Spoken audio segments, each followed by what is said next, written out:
دو تین جگہ کی میں آپ کو واقعہ بیان کرتا ہوں، پھر دو جگہ دکھا دوں گا۔ حضور سرکار دو عالم صلی اللہ تعالیٰ علیہ وسلم آپ نبی تو پہلے سے نبی تھے۔ سرکار فرماتے ہیں کنتو نبی و آدم بین الماء والطین، میں اس وقت بھی نبی تھا جب آدم علیہ السلام مٹی اور ہوا کے درمیان تھے، یعنی آپ کا پتلا بھی ابھی تیار نہ ہوا تھا۔ سرکار فرماتے ہیں اول ما خلق اللہ من نور وکل الخلائق من نور وانا من نور، اللہ تعالیٰ نے سب سے پہلے میرا نور پیدا کیا اور میرے نور سے ساری کائنات پیدا فرمائی، اور میں اللہ کا نور ہوں۔ سبحان اللہ۔ سرکار دو عالم صلی اللہ تعالیٰ علیہ وسلم آپ نبی تو پہلے سے ہیں، لیکن یہاں کی پوزیشن اور حالات کو دیکھ کر کے اللہ نے آپ کو اعلان نبوت کرنے کا حکم نہیں دیا تھا۔ جب آپ کی عمر شریف 40 سال کی ہوئی تو سرکار اعلان نبوت سے پہلے بھی غار حرا، جبل نور، جبل جو پہاڑ نور ہے، نور والا پہاڑ جس کو کہا جاتا ہے، جس کے اوپر قرآن نازل ہوا، سرکار اس غفا میں جا کر کے عبادت مصروف کہا کرتے تھے۔ اس پہاڑ کو یہ فضیلت کیوں ملی کہ اعلان نبوت بھی وہاں پہ ہوا، اور سب سے پہلے اللہ کا پیغام، اللہ کی وحی جو نازل ہوئی جبل نور پہ ہوئی، پہاڑ نور والا پہاڑ جس کو کہا گیا، اس لیے کہ سرکار جب اعلان نبوت سے پہلے بھی اور یہ خانہ کعبہ کی تعمیر سے پہلے بھی، جب ڈیزائن کا زمانہ آیا اس سے پہلے بھی سرکار پہلے ہمارا قبلہ کون سا تھا؟ بیت المقدس، مسجد اقصی ہمارا قبلہ تھا۔ تو سرکار غار حرا میں کھڑے ہوتے تھے نا، دونوں قبلے سامنے نظر آتے تھے، خانہ کعبہ بھی سامنے ہوتا تھا، یعنی رخ اس طرف ہوتا تھا، اور مسجد اقصی کی طرف بھی رخ دونوں طرف ہوا کرتا تھا۔ تو سرکار دو عالم صلی اللہ تعالیٰ علیہ وسلم کی عمر شریف 40 سال کی ہوئی، اللہ نے حکم فرمایا کہ میرے حبیب اب تم اعلان فرما دو کہ میں اللہ کا نبی بن کر کے آیا ہوں اور اللہ کے ایک وحدانیت کا اعلان فرماتا ہوں۔ سرکار حکم ہوا تو سرکار جب جبل نور سے یہاں پہ تشریف لائے تو اس پہاڑ کی بلندی پر، یہ پورا پہلے زمانے میں یہ پورے پہاڑ تھے، اس یہاں پہ جو بلڈنگ تھی اس کا نام ہے جبل ابو قبیس۔ کیا نام؟ جبل ابو قبیس۔ یہ جبل ابو قبیس، یہ وہ پہاڑ ہے جب آدم علیہ السلام سب سے پہلے جب دنیا میں تشریف لائے، اللہ نے آپ کو دنیا میں بھیجا تھا تو آپ اپنے ساتھ 2 پتھر لائے تھے۔ کون کون؟ ایک مقام ابراہیم والا اور ایک حجر اسود، دونوں پتھر آپ ساتھ میں اللہ نے لے کر کے بھیجا تھا۔ تو جب طوفان نوح آیا تھا، طوفان نوح کے وقت میں وہ مقام ہے، اس سے پہلے مقام ابراہیم کا پتھر بھی یہاں پہ تھا جبل، اور حجر اسود کو بھی اللہ تبارک و تعالیٰ اٹھا کر کے اس پہاڑ کی بلندی پر محفوظ رکھا تھا۔ جب سرکار یہاں پر آئے اور تمام مکے والوں کو اعلان فرمایا، یا معاشر القریش، سرداران قریش اور مکے والوں کو جمع کیا، اور اسی پہاڑ کی بلندی پر اسی جگہ پر سرکار نے اعلان فرمایا، اے مکے والوں، اگر میں تمہیں یہ کہوں، سرکار کے 2 لقب مکے میں مشہور تھے، کون سے؟ صادق اور امین۔ کیا نام؟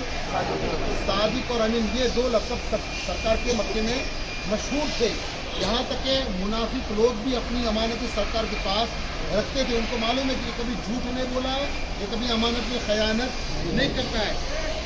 اب سرکار جب یہاں پہ تشریف لائے نا تو سرکار نے اعلان فرمایا، اے مکے والوں، اگر تمہیں یہ کہوں اس پہاڑ کے پیچھے ایک لشکر ہے جو تم پر حملہ کرنے والا ہے، کیا تم میری اس بات کو مان لو گے؟ تو سب نے کہا کہ صدقت یا محمد۔ کیا کہا؟ محمد کا، اگر صدقت یا رسول اللہ کہتے، رسول مان لے تو سارا جھگڑا ہی ختم تھا۔ تو کہا کہ یہ محمد ہم بات مان لیں گے، اس لیے کہ آپ کبھی جھوٹ بولے نہیں ہیں، آپ نے کبھی امانت میں خیانت نہیں کی ہے۔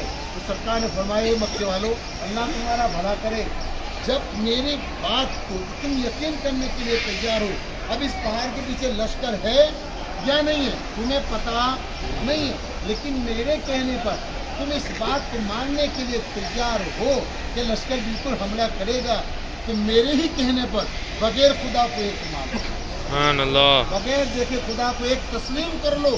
تو جس کے نصیب میں مقدر میں ایمان تھا وہ ایمان لائے۔ عتبہ، شیبہ، ابو جہل، جو بڑے بڑے کفار تھے سرکار کے، وہ لوگ ایمان نہیں لائے۔ اب اعلان نبوت سے پہلے سرکار دو عالم صلی اللہ تعالیٰ علیہ وسلم کی 2 بیٹیوں کا نکاح، دھیان سے سننا میری ماں بہنیں بزرگوں، آج ہمارے گھروں کے اندر اگر ہماری بہو بیٹیوں کا جو گھر ٹوٹتا ہے تو ہم آپس میں ہماری لڑائی جھگڑوں کی وجہ سے، ایک دوسرے کی ناسمجھ، ایک دوسرے کی لڑائی جھگڑے کی وجہ سے بیٹیوں کا گھر ٹوٹتا ہے۔ اب سرکار دو عالم صلی اللہ تعالیٰ علیہ وسلم نے جب اعلان نبوت کیا، اس سے پہلے سرکار کی دو بیٹیاں سیدنا ام کلثوم اور سیدنا رقیہ، یہ دونوں بیٹیوں کا نکاح ابو لہب کے دو بیٹوں کے ساتھ میں ہوا تھا. دو بیٹوں کے ساتھ میں سرکار کی دونوں بیٹیوں کا نکاح ہوا تھا. جب ابو لہب نے یہاں پر سرکار کی بات تسلیم نہ کی اور سرکار کو نعوذ باللہ گالیاں دی، ابو لہب نے سرکار کو گالیاں دی. اب جیسی سرکار کو اس نے گالیاں دی، یہ بات اللہ کو پسند نہ آئی. اللہ نے قرآن نازل فرمایا تبت یدا ابی لہب وتب، ابی لہب وتب، یعنی اللہ نے فرمایا کہ ابو لہب تیرے ہاتھ پہ ٹوٹے، تو ہلاک ہو. اس کی بربادی کا اعلان. حالانکہ وہ اللہ کو تو مانتے تھے، سرکار کو رسول نہیں مانتے تھے. تو جب انہوں نے کہا کہ یہ تو اللہ کا پیغام ہے، اللہ نے فرمایا کہ تو برباد و ہلاک ہو جائے گا، اب اس کو اس بات پہ یقین ہو گیا. تو اس غصے کی بنا پر اس کے دونوں بیٹوں نے سرکار کی دونوں بیٹیوں کو طلاق دے دی. اب ذرا سوچو، اگر ہمارے گھروں کے اندر بیٹیوں کا گھر جب ٹوٹتا ہے، لمبی زبان ہونے کی وجہ سے، بات نہ ماننے کی وجہ سے گھر ٹوٹتا ہے، اس وقت ہمارے دل پہ کیا گزرتی ہے؟ ہم گھر سے باہر نہیں نکلتے. لوگ پوچھیں گے کیوں بیٹی کا گھر ٹوٹا، کیوں طلاق ہوئی، ہم کیا جواب دیں گے؟ شرم کے مارے گھر سے نکلنا ہمارا مشکل ہو جاتا ہے. رات گزرتی نہیں ہے، دن گزر جاتا ہے تو رات نہیں گزرتی، رات گزرتی ہے تو دن نہیں گزرتا، کیونکہ بیٹی گھر پہ بیٹھی ہے یا ہمارے سر پہ بوجھ بن کے بیٹھی، سمجھے ہم سمجھتے ہیں.